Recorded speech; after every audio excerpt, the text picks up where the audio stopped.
Em uma semana, mais de 400 pessoas já recorreram ao Tribunal de Justiça de São Paulo para participar do programa de combate ao superendividamento. A iniciativa permite que mediadores da corte ajudem credores e devedores a chegar a um acordo sobre as dívidas. Eu sou Rafaela Vivas e a campanha do TJ de São Paulo é um dos destaques do dia. Agora vamos aos demais. Com a autorização da Justiça, a Polícia Federal faz operação em Santa Catarina contra tráfico internacional de pessoas. Superior Tribunal de Justiça determina reembolso integral de despesas médico-hospitalares fora da rede credenciada. E ainda, Tribunal de Justiça de São Paulo passa por inspeção da Corregedoria Nacional do CNJ.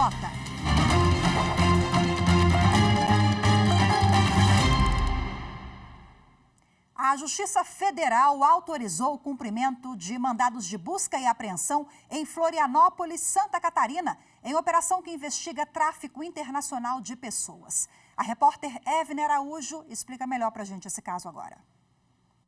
A Polícia Federal cumpriu um mandado de busca e apreensão na ação de hoje, no endereço de um empresário de Florianópolis. Segundo as investigações, ele seria o responsável pela contratação e envio de 27 artistas para a Turquia.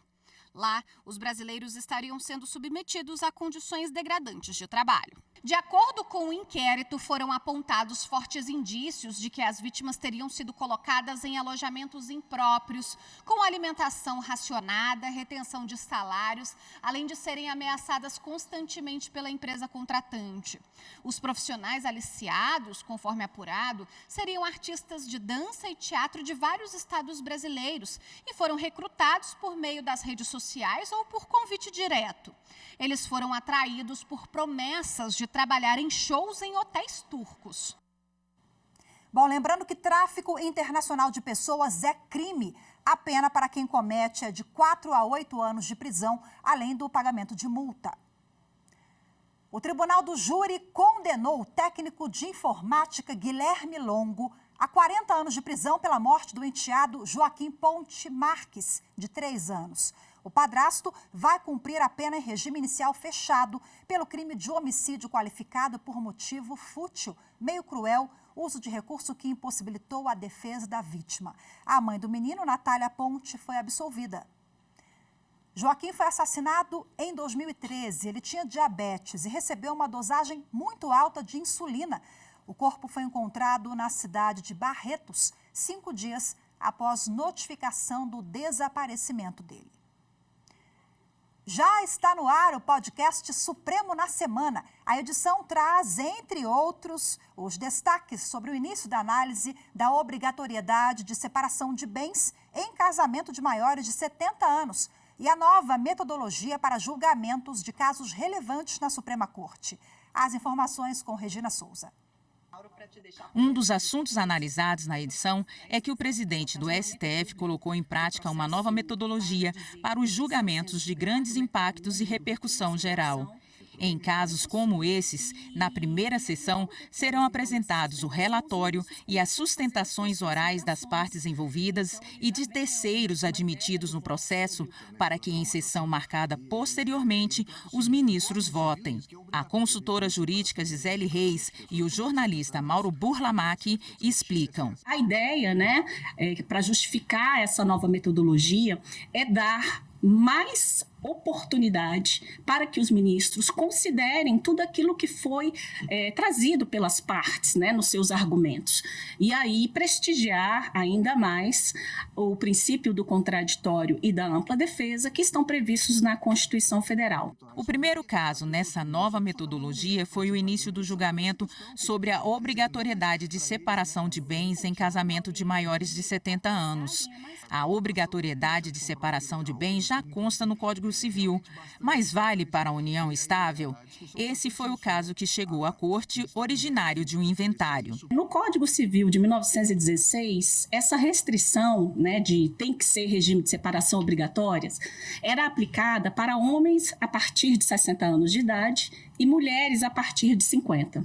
Em 2002, passou a ser homens e mulheres a partir de 60. E em 2010, teve uma alteração da legislação e passou a ser a partir de 70. Hoje, uma pessoa com 70 anos, essa é a grande questão, normalmente está muito lúcida.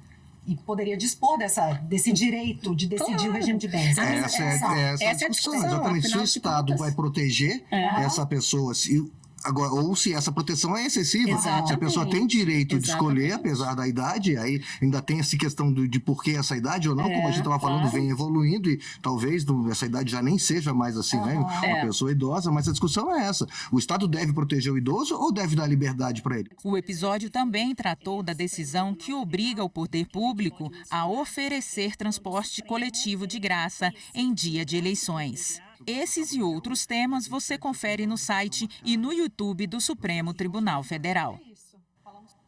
A quarta turma do Superior Tribunal de Justiça decidiu que a impossibilidade de tratamento em hospital credenciado justifica o reembolso total de despesa fora da rede. A repórter Jéssica Castro tem mais detalhes. No processo julgado, poucos dias após o nascimento, uma bebê apresentou quadro de grave baixa ou diminuição de consciência e precisou ser entubada na UTI neonatal do hospital onde nasceu, em João Pessoa. Foram detectados indícios de síndrome metabólica que somente poderia ser confirmada com exames complexos que não eram oferecidos na região.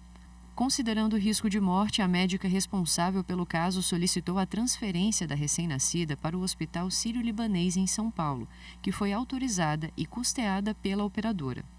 No hospital, os exames revelaram um diagnóstico que levou a bebê a ser internada em UTI e entubada, sem previsão de alta, não tendo a operadora do plano de saúde arcado com os custos dessa nova internação. Os pais da recém-nascida, que arcaram com os custos da internação em São Paulo, ajuizaram a ação para obter da operadora do plano de saúde o reembolso total das despesas. O pedido foi julgado integralmente procedente pelas duas primeiras instâncias e a operadora recorreu então ao STJ. Ao analisar o caso, o relator do recurso, o ministro Marco Buzzi, observou que a rede credenciada não tinha condições técnicas para prosseguir com o tratamento diante da incapacidade de obtenção de diagnóstico preciso da doença da bebê e que, nesse cenário, cabia à operadora, de forma proativa, remover a paciente para uma unidade hospitalar credenciada ou não, capaz de prestar o atendimento necessário e contratualmente previsto, arcando com os custos do transporte e da internação. Seguindo o voto do relator, os ministros da quarta turma, por unanimidade, determinaram que a operadora do plano de saúde reembolse integralmente as despesas feitas no hospital não credenciado, entendendo que, por não ter assegurado a cobertura dos tratamentos médicos abarcados pelo contrato, a conduta da operadora configurou inadimplemento contratual. E o Ministério Público Federal promoveu uma audiência pública em defesa da preservação das lagunas Mundaú e Manguaba, em Alagoas. Quem tem os detalhes e conta pra gente agora é o repórter Rafael Oliveira. O Fórum Permanente As Lagoas em defesa do complexo estuarino lagunar Mundaú-Manguaba contou com a participação de professores e pesquisadores da Universidade Federal de Alagoas, além de parlamentares, empresários, sociedade civil e representantes do Ministério da Pesca e Agricultura. O objetivo da audiência pública foi promover o debate para coletar propostas de melhorias para o complexo.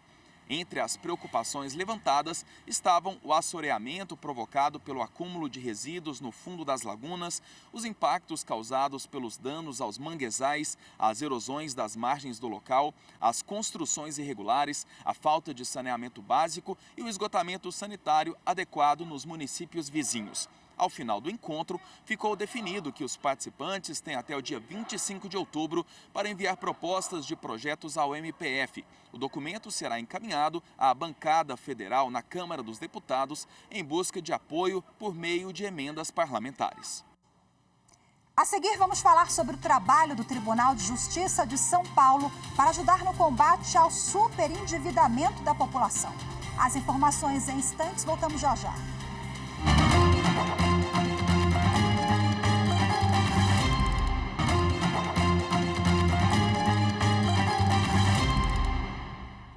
Em uma semana, 460 pessoas foram atendidas pelo Programa de Combate ao Superendividamento do Tribunal de Justiça de São Paulo.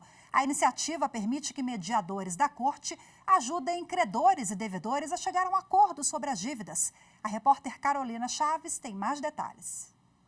Segundo um levantamento da Confederação Nacional de Dirigentes Lojistas e do Serviço de Proteção ao Crédito, no mês passado, mais de 66 milhões de brasileiros estavam inadimplentes. O número representa quase 41% da população adulta do país. A pesquisa revelou que, apesar de ainda ser um número alto, a quantidade de devedores no mês passado é um pouquinho menor que em setembro de 2022. Segundo o presidente do Serviço de Proteção ao Crédito, Roque Júnior, essa redução é resultado da combinação da melhora da economia com o Programa de Combate ao Endividamento do governo. Uma melhora no volume de brasileiros empregados. O outro ponto diz respeito ao próprio desenrola. Nós tivemos aí um cenário de um número grande de brasileiros que saíram do quadro de inadimplentes, já na primeira fase do programa Desenrola, e aguardamos agora, também para o próximo mês, algum resultado em relação a isso. O Poder Judiciário também busca formas de combater o endividamento. O Tribunal de Justiça de São Paulo lançou um programa para intermediar a renegociação entre devedores e credores e buscar acordos extrajudiciais. O serviço é permanente e de graça. Segundo o presidente do SPC, Roque Júnior, essa pode ser uma boa oportunidade para quem quer usar o 13º para regularizar a situação. Dívidas pequenas que se enquadrem dentro desse seu dinheiro extra, utilize para fazer boas negociações numa quitação total da sua dívida. E a repórter Carolina Chaves conversou sobre o programa de combate ao superendividamento do Tribunal de Justiça de São Paulo com a desembargadora Maria Lúcia Pisotti Mendes. Ela é coordenadora do Núcleo de Mediação e Conciliação do TJ. Vamos acompanhar a entrevista. Desembargadora, muito obrigada pela participação aqui na TV e na Rádio Justiça. Desembargadora, eu pergunto, o que vem a ser um superendividamento? Obrigada pela oportunidade. O superendividamento é aquela situação crônica do endividado. A gente tem uma média de 65, quase 70 milhões de brasileiros em situação de dívidas endêmicas, que são dívidas permanentes, dívidas crônicas, onde ele não consegue pagar dívidas atrasadas e faz novas dívidas. Então, é a chamada rolagem de dívida, o brasileiro que empresta o cartão de crédito, o brasileiro que às vezes faz um financiamento para pagar uma dívida e aí se endivida novamente. Então, é uma situação crônica e insolúvel, porque ele está numa situação de dívidas que vão aumentando e que ele não tem como pagar as dívidas atrasadas. Agora, desembargadora, como funciona, esse programa de combate ao superendividamento? A ideia de lançar esse programa foi algo muito objetivo e muito simples.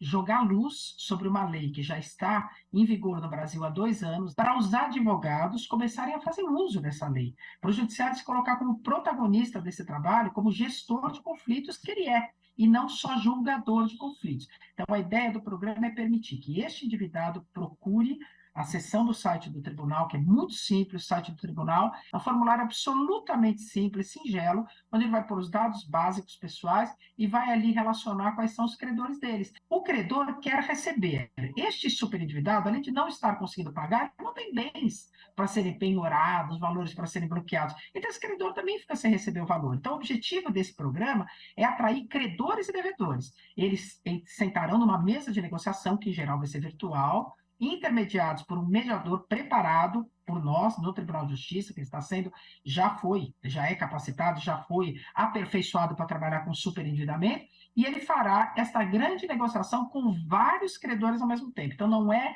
uma negociação individual do devedor com o banco, do devedor com a empresa de telefonia. Não, é uma negociação coletiva. Então, eles todos vão ser chamados para audiência de conciliação, chamamentos virtuais muito rápidos, com um sistema bem simples, e o devedor estará lá com todos os credores, os advogados, os representantes legais prepostos, e faremos com esse trabalho do mediador, essa grande negociação. Qualquer um pode entrar no site do tribunal preencher esse formulário ou, importante também dizer, se ele já estiver sendo cobrado na justiça, executado, ele pode pedir a suspensão do processo e o encaminhamento do processo para o Sejusc, que é o Centro Judiciário de Solução de Conflitos, onde nós faremos essas audiências. Então, nem é com o juiz, é com os mediadores do tribunal.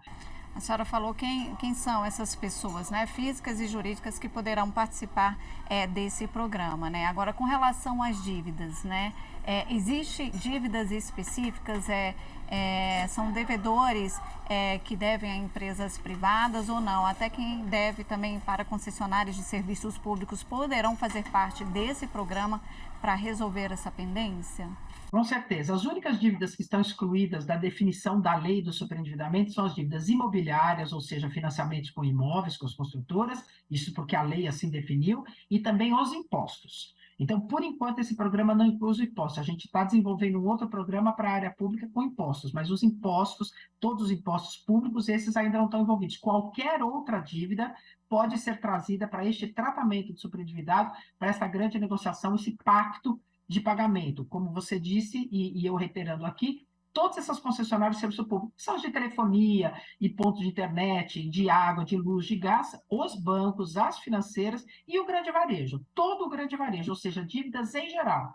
E até quando vai esse atendimento, desembargadora? De hoje para sempre. Esse é o programa que começou, que não tem prazo, não tem limite de valor. É um novo serviço do Tribunal de Justiça de São Paulo, pioneiro, o primeiro programa de combate ao superendividamento lançado no Brasil. Ele é muito mais amplo do que outros programas que foram lançados pelo governo federal, porque ele é um programa sem limite de valor e muito relevante dizer que não é um trabalho que vai ser feito entre o devedor e o seu credor. Quem intermedia isso é o mediador profissional do Tribunal de Justiça, sem custo a mais, porque o custo do processo é muito maior do que o da mediação e muito mais rápida a mediação. Que bom, e com validade jurídica, né, que dá segurança para os dois lados. É importante que você disse, para ficar claro, validade jurídica, porque feito o acordo, nós homologamos o acordo por sentença judicial, portanto o assunto está terminado, não haverá novas discussões sobre aqueles valores debatidos. É isso, desembargadora, muito obrigada mais uma vez pela participação aqui na TV e na Rádio Justiça e parabéns por essa iniciativa. Muito obrigada, eu agradeço. A oportunidade é excelente porque vocês têm aí muita repercussão em tudo que vocês divulgam e é bom que o mundo jurídico e a sociedade conheçam esse projeto e o usem, é o que nós queremos. A seguir, Tribunal de Justiça de São Paulo passa por inspeção da Corregedoria Nacional de Justiça. Os detalhes em instantes, voltamos já.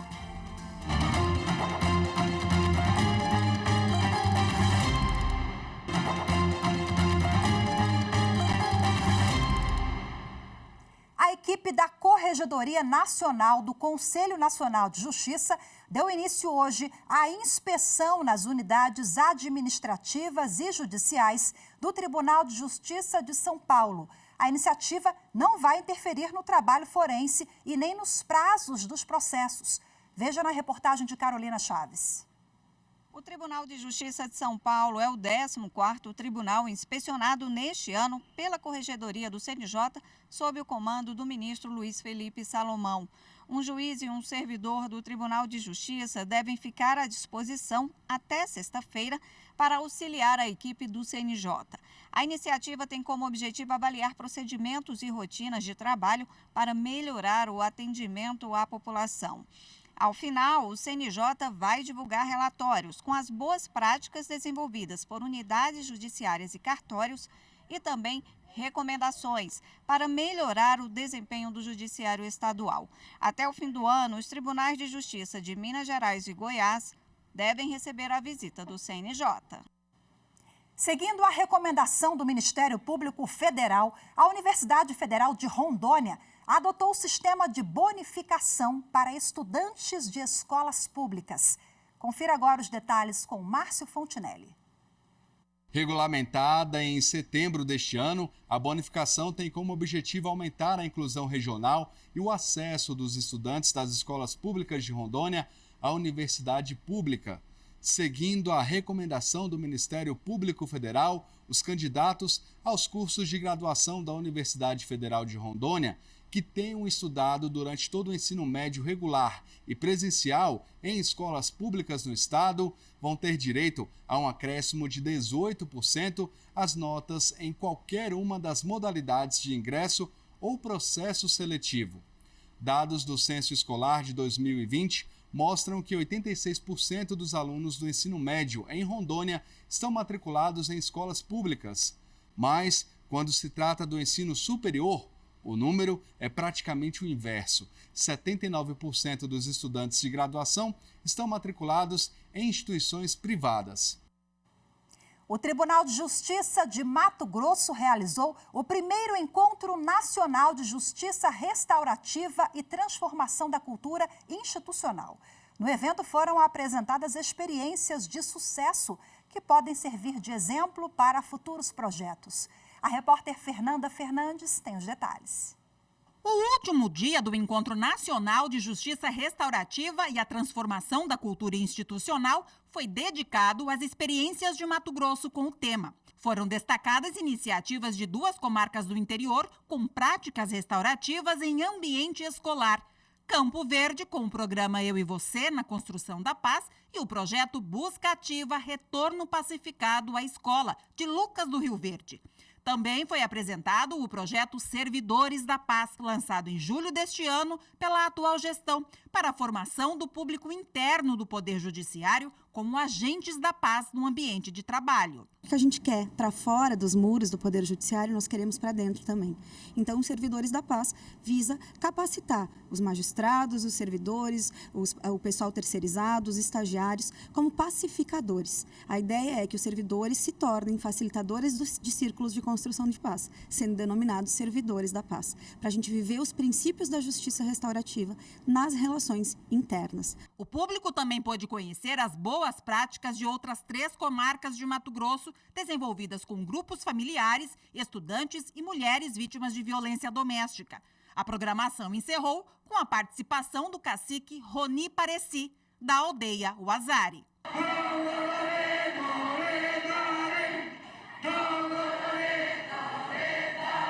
Nossa presença mostra que para fazer isso, tudo acontecer, essa restauração, ele tem que contar com todos os pessoas de bem, independente da sua origem, da sua nacionalidade, da sua etnicidade. Então esse é um novo momento de repaginação histórica que nós estamos vivendo em nosso estado e em nosso Brasil. 2 dias que simbolizaram a conexão entre as pessoas, a troca de experiência, a troca relacional, o exercício da empatia, né, e da riqueza de aprendizagem. A justiça restaurativa ensina isso, né? Estarmos juntos com as pessoas, sempre buscando a harmonia e o crescimento com responsabilidade. Em Alagoas, o Tribunal de Justiça do Estado entregou brinquedos para crianças que vivem em casas de acolhimentos. Os presentes foram arrecadados durante a campanha Doe um Brinquedo, Ganhe um Sorriso. A reportagem é de André Risco. A primeira parada foi na Casa de Acolhimento do Vale do Paraíba, em Cajueiro. Aqui fomos recebidos pelas 19 crianças com músicas calorosas e muita alegria.